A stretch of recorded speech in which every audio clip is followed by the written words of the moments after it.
My stepfather, Julian Sterling, was a titan. He founded and ran Sterling House, one of the world's most glamorous, exclusive, and famously toxic fashion empires. He was also a manipulative, cold man who had married my mother when I was a child. He never truly acknowledged me, Eleanor, but I was a constant fixture in his gilded cage. When Julian died suddenly of a heart attack, the world paused. The true spectacle, however, began at the reading of his will. The sterling fortune, estimated at over $200 million, the fashion house, the real estate, and the famous sapphire crown jewelry collection was all on the line. I expected nothing. Julian always made it clear I was an unwanted accessory, but I certainly didn't expect the attorney to read the following. I leave my entire estate and ownership of Sterling House to my only surviving heir, my biological daughter, Serafina Sterling. A collective gasp filled the mahogany room. Serafina Sterling, a name no one in the family, not my mother, not his closest advisors, had ever heard. A few days later, Serafina arrived. She was a stunning, composed woman in her early 30s, carrying herself with an unnerving confidence. She had the same piercing blue eyes and sharp jawline as Julian. She presented a birth certificate and private correspondence to the attorney, confirming she was the secret child Julian had recently found. My mother, devastated and publicly humiliated, was left with a meager trust fund. I was left with nothing. "It's a shame, Eleanor," Serafina said, standing in Julian's sprawling penthouse, the keys to the empire already in her hand. Her disdain was palpable, but something felt fundamentally wrong. Julian Sterling was a man who obsessively controlled every aspect of his life, especially his image. He would never have kept a biological daughter a secret. He would have weaponized her existence for publicity. I looked at Serafina, who perfectly emulated Julian's mannerisms, and I saw a flaw in the design. I was certain she was a fraud, a beautiful, highly coached imposter hired to execute Julian's final act of malicious control designed to punish my mother and, by extension, me. The attorney confirmed there was no legal recourse.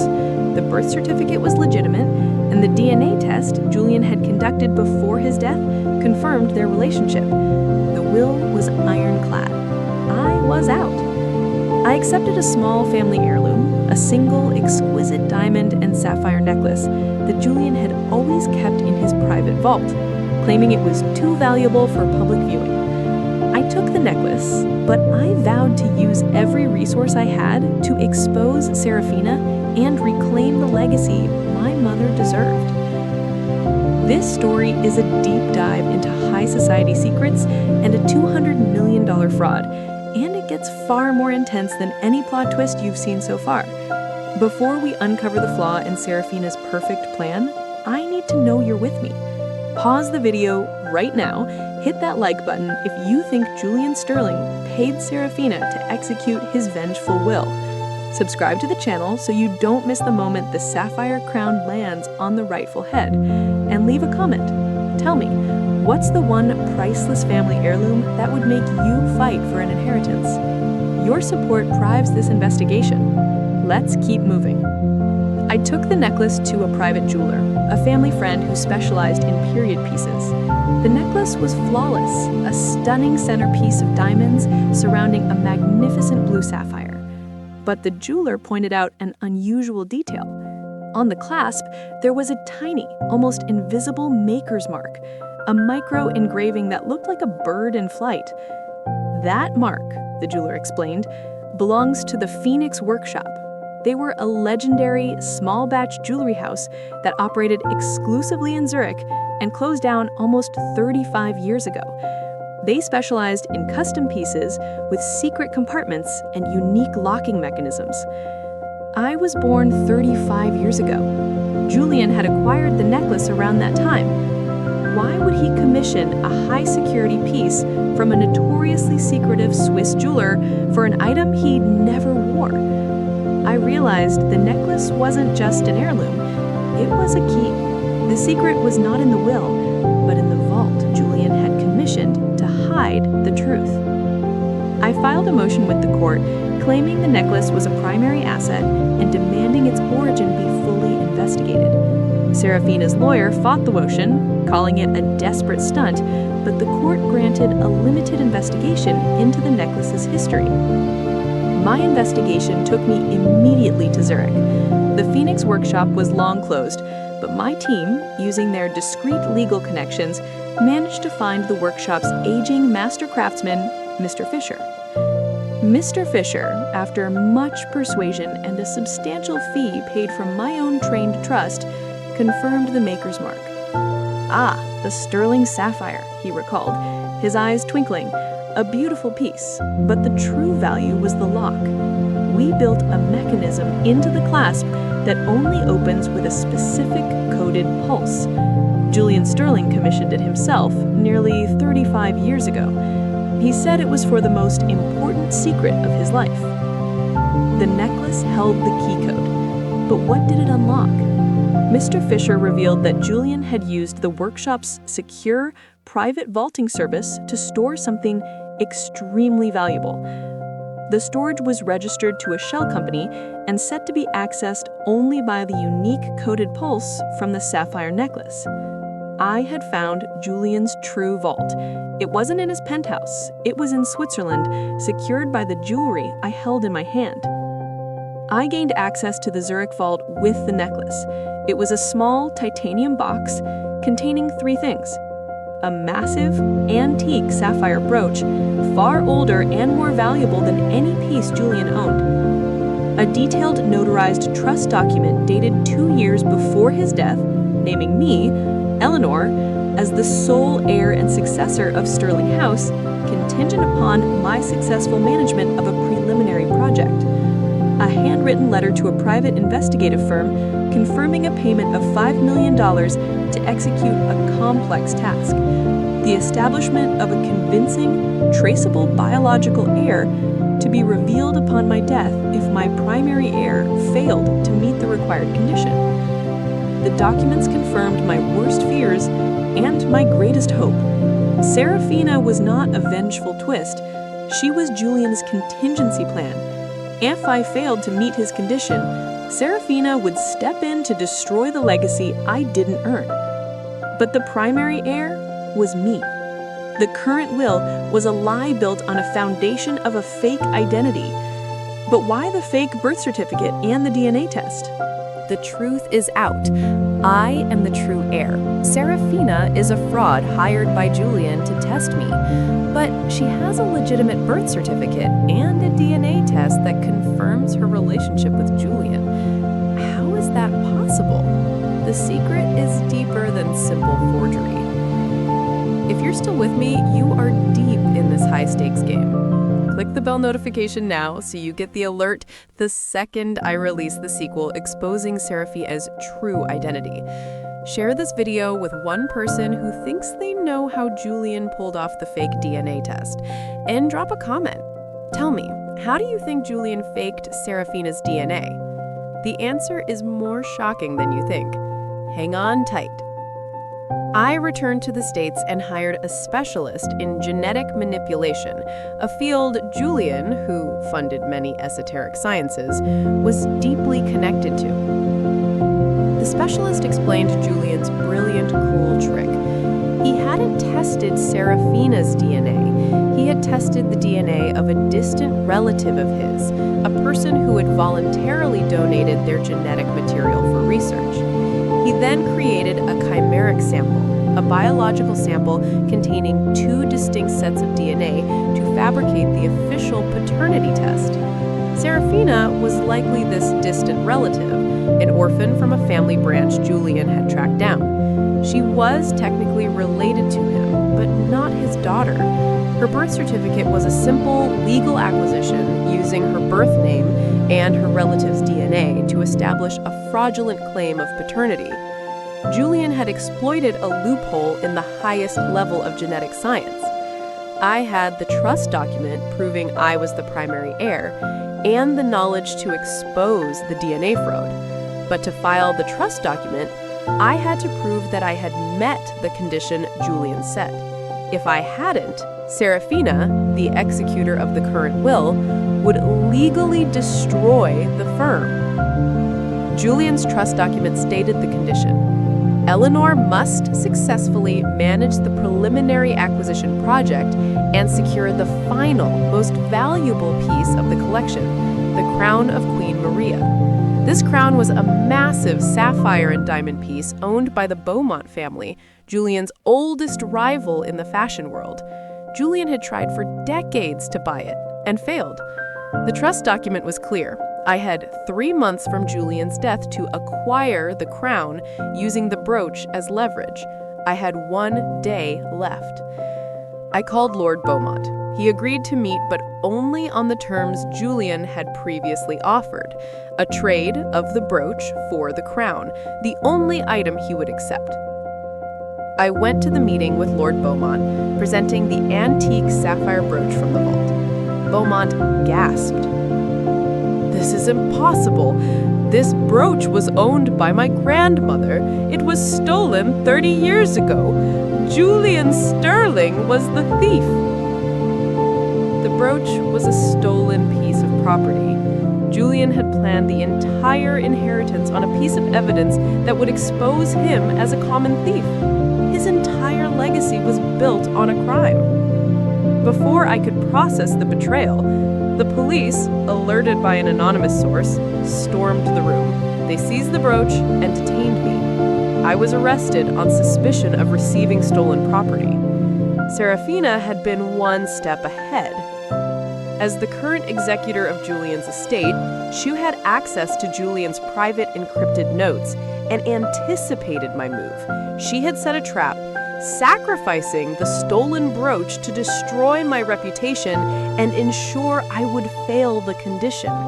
I was locked up, the 3-month deadline expiring in 12 hours. I had the legal documents, but Serafina had the tactical ruthlessness. I'm arrested. The deadline is hours away. Serafina has used Julian's stolen property and her legal status to put me in a jail cell. She is about to take the entire $200 million empire. This is the most critical moment of the entire saga. If you're still here, you are deep in this high-stakes game. Hit that subscribe button. The pressure is immense, and we need every supporter to push for Eleanor's release. Drop a comment now and tell me, what is the one contact or legal loophole Eleanor must use to get out of jail and make the trade before the deadline? Time is running out. I spent agonizing hours in a police interrogation room. I had to convince the police that I was an unwitting participant in Julian's theft. I finally leveraged the only thing I had left, the sapphire brooch's maker's mark. I convinced the police to contact Mr. Fisher in Zurich. Fisher confirmed that Julian had brought the brooch to him before the alleged theft, claiming he had already acquired it. This shifted the blame back to Julian. The police released me, but only hours remained. I was free, but the condition was failed. I called my lawyer, explaining the situation. The condition required the acquisition of the crown, not the trade. My lawyer found the single brilliant loophole in Julian's trust document. The document did not define acquisition as ownership. It defined it as securing the legal right to manage. The crown of Queen Maria was currently being held as evidence in the stolen property case. To legally manage the evidence, I had to be granted temporary custodianship by the court. I rushed to the courthouse and filed an emergency motion demanding temporary custodianship of the crown, citing my need to manage the asset as the provisional primary heir of the estate. The court, confused by the overlapping claims, granted the motion to avoid further scandal. I had the legal right to manage the crown. I had met the condition. I presented the signed custodianship order to the probate court. The judge, seeing the overwhelming evidence of Serafina's fraudulent DNA claim and now the fulfilled condition of the trust document, ruled immediately. The current will was set aside. The trust document was activated. Eleanor was declared the sole primary heir and the rightful owner of Sterling House. Serafina, watching from the gallery, was stunned. She was stripped of all control and the $200 million fortune. She launched a frantic legal counterattack, but the DNA evidence, the Zurich records, and the newly established custodianship were unassailable. She was revealed to be a distant relative who had taken $5 million to play the role of the secret heiress. Julian's final act of control was revealed to be a test of character, not competence. He knew he was a thief and a manipulator. He wanted to see if I would compromise my ethics to win the inheritance. I was now the owner of the $200 million Sterling House. My first act was to contact Lord Beaumont. I did not return the brooch, it was evidence, but I made a public, massive restitution payment to the Beaumont family, fully compensating them for the antique's value and issuing a formal public apology for Julian's theft.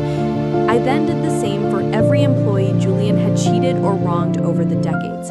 I knew the fashion house was built on a toxic foundation, and I was determined to clean it up. I began the process of tearing down the old legacy to build a new one based on transparency.